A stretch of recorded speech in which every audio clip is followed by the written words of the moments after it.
बिस्मिल्लाहिर्रहमानिर्रहीम। अस्सलाम वालेकुम viewers and welcome to my YouTube channel Habiba का किचन। तो कैसे हैं आप सब? उम्मीद है आप सब बिल्कुल ठीक होंगे। तो चलिए आज की रेसिपी के बारे में बात करते हैं। तो मैं फिर हाजिर हूँ आप सबके साथ एक नई और मज़ेदार रेसिपी शेयर करने के लिए।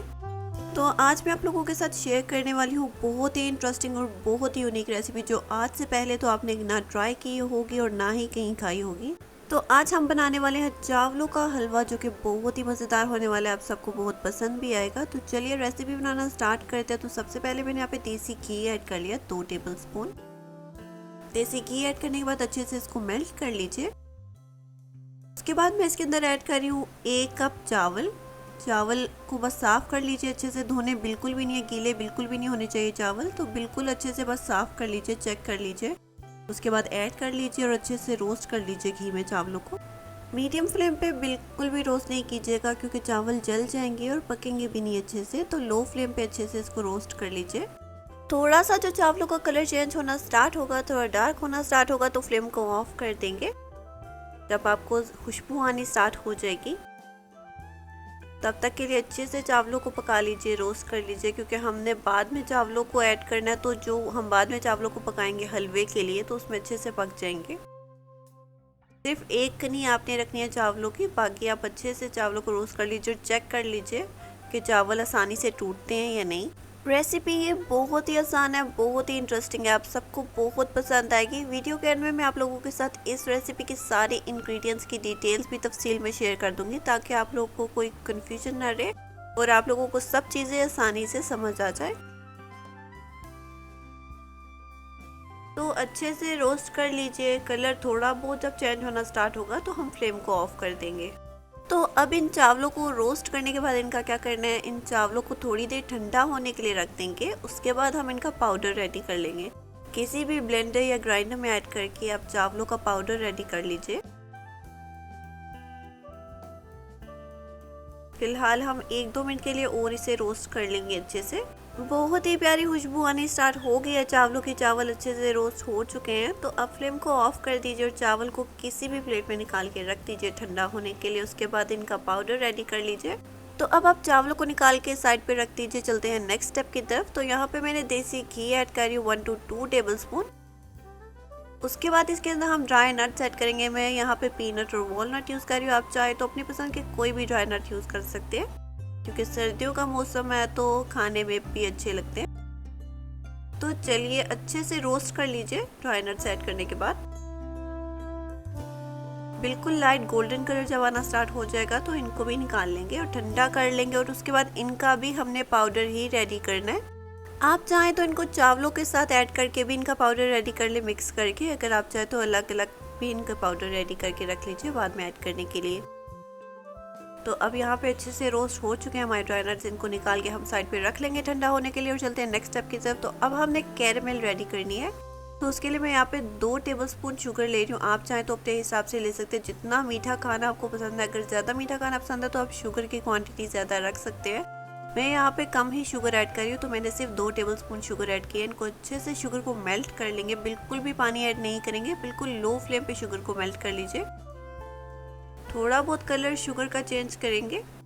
तो बिल्कुल लो फ्लेम पे चीनी को अच्छे से पका लीजिए, क्योंकि अब हम रेडी करने वाले हैं कैरेमलाइज मिल्क हलवे के लिए।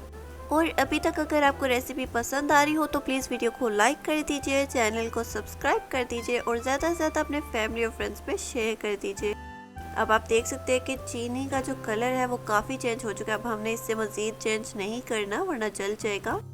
तो अब इसके अंदर चीनी की फ्लेम आप बिल्कुल लो कर दीजिए। उसके बाद इसके अंदर दूध ऐड कर लेंगे। मैं यहाँ पे 2 कप दूध ऐड कर रही हूँ। दूध ऐड करने के बाद अच्छे से इसको मिक्स कर लेंगे। चीनी थोड़ी सी हार्ड हो जाएगी, बट आपने घबराना बिल्कुल भी नहीं है, वो अच्छे से मिक्स हो जाएगी लो फ्लेम पे। बिल्कुल हल्के हाथों से मिक्स कर लीजिए। अच्छे से सारी चीनी दूध में मिक्स हो जाएगी। तो अब चीनी को दूध में अच्छे से मिक्स करने के बाद उसके बाद आपने फ्लेम को मीडियम कर देना, ताकि दूध अच्छे से उबल जाए। जब दूध पे बॉयल आना स्टार्ट होगा, उसके बाद हम इसके अंदर ऐड करेंगे अपना नेक्स्ट इंग्रेडिएंट।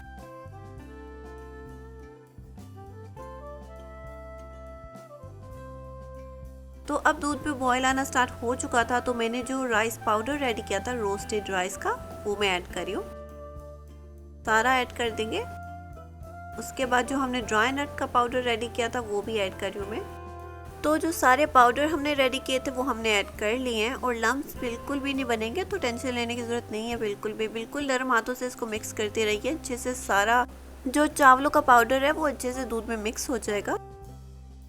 और बाद में जब दूध बिल्कुल ड्राई हो जाएगा तो आप टेस्ट कर लीजिएगा। अगर चावल फिर भी आपको कोई कच्चापन लगे हलवे में तो आप थोड़ा सा दूध और ऐड कर सकते हैं, मज़ीद ऐड कर लीजिएगा 1 कप। दूध रूम टेम्परेचर पे ही होना चाहिए जब आप ऐड करें हलवे में। तो अब अच्छे से मिक्स कर लेंगे और हलवे की अच्छे से भुनाई कर लेंगे। चावलों का ये हलवा बहुत ही मज़ेदार बनता है, आप सबको बहुत पसंद आएगा। एक बार इसको अपने घर में ज़रूर ट्राई कीजिएगा और मुझे अपना फीडबैक ज़रूर दीजिएगा कि आपको ये रेसिपी कैसी लगी। और जैसा कि मैंने आप लोगों के साथ पहले भी शेयर किया था कि मेरा एक और कुकिंग चैनल है अनीशा की रेसिपी के नाम से। अगर आप लोगों ने अभी तक उस चैनल को जाके नहीं देखा तो मैं लिंक डिस्क्रिप्शन में ऐड कर दूँगी, आप लोग लास्ट में जाके चेक कर लीजिएगा। मुझे उम्मीद है आप लोगों को उस चैनल की रेसिपीज़ भी बहुत पसंद आएंगी। तो अब हलवे की भुनाई हमने सारी मीडियम फ्लेम पे करनी है। थोड़ी सी आपकी मेहनत लगेगी लेकिन आपको बाद में इसका रिजल्ट बहुत ही अच्छा निकल के आएगा, आप लोग को बहुत पसंद आएगा। तो अब इसके अंदर मैं घी ऐड कर रही हूँ 2 टेबलस्पून। अगर आपके पास घी नहीं है, मैंने इस पूरी रेसिपी में देसी घी यूज़ किया। अगर आपके पास देसी घी नहीं है या घी नहीं है तो आप ऑयल भी यूज़ कर सकते हैं, वो टेंशन की कोई बात नहीं है, ये ऑप्शनल है। और एक बहुत ही ज़रूरी बात कि हलवा जो चावल है हमारे वो अगर आपने अच्छे से रोस्ट नहीं किए होंगे, मतलब एक खनी जितना हमने उसको अच्छे से रोस्ट करना था, अगर आपने अच्छे से रोस्ट नहीं किए होंगे तो वो कच्चे रह जाएंगे चावल अभी हलवे में। तो इसलिए अगर चावल कच्चे रह जाए हलवे में, आपको लगे कि थोड़ा बहुत कच्चापन है, तो इसलिए आपको बिल्कुल भी घबराने की ज़रूरत नहीं है। आपको थोड़ा सा सिर्फ दूध मज़ीद ऐड कर देना और अच्छे से उसको पका लेना, तो चावल बिल्कुल अच्छे से पक जाएंगे। और अगर आपकी किसी और रेसिपी की फरमाइश हो तो मुझे कमेंट बॉक्स में ज़रूर बताइएगा, मैं इंशाल्लाह ज़रूर ट्राई करूँगी कि वो रेसिपी भी आप लोगों के साथ जल्द से जल्द शेयर कर सकूँ। और अगर अभी तक आपने इस चैनल को सब्सक्राइब नहीं किया तो प्लीज़ जल्दी से सब्सक्राइब कर दीजिए, वीडियो को लाइक कर दीजिए और ज़्यादा से ज़्यादा अपने फैमिली और फ्रेंड्स में शेयर कर दीजिए। आपका प्यार और सपोर्ट ही है जो मुझे मोटिवेट करता है कि मैं आप लोगों के साथ रोज़ नई और मज़ेदार रेसिपी शेयर करूँ। और मेरी कोशिश भी यही रहती है कि बहुत कम इंग्रेडिएंट यूज़ करके आप लोगों के साथ बहुत ही इंटरेस्टिंग रेसिपी शेयर करूँ। जैसे कि इस रेसिपी में भी बहुत ज़्यादा इंग्रेडिएंट ऐड नहीं किए मैंने। तो अब हलवा अच्छे से बन के तैयार हो चुका और मैंने गार्निश कर लिया मेरे पसंद के ड्राई फ्रूट्स और ड्राई नट्स के साथ। मैंने थोड़ा सा कोकोनट क्रश कोकोनट ऐड किया। तो आप अपनी पसंद के कोई भी ड्राई नट्स यूज़ कर सकते हैं, ऐड कर सकते हैं, वो आपकी मर्ज़ी। तो अब हम सर्व कर लेंगे हलवे को। आप देख सकते हैं कि देखने में कितना मज़ेदार लग रहा है। एक बार अपने घर में इसको ज़रूर ट्राई कीजिएगा, मुझे उम्मीद है आप लोगों को बहुत पसंद आएगा। तो अब आप लोग देखिए इस वीडियो के इंग्रेडिएंट्स के डिटेल्स और मैं मिलती हूँ आप लोगों को नेक्स्ट मज़ेदार रेसिपी के साथ। तब तक के लिए अल्लाह हाफिज़।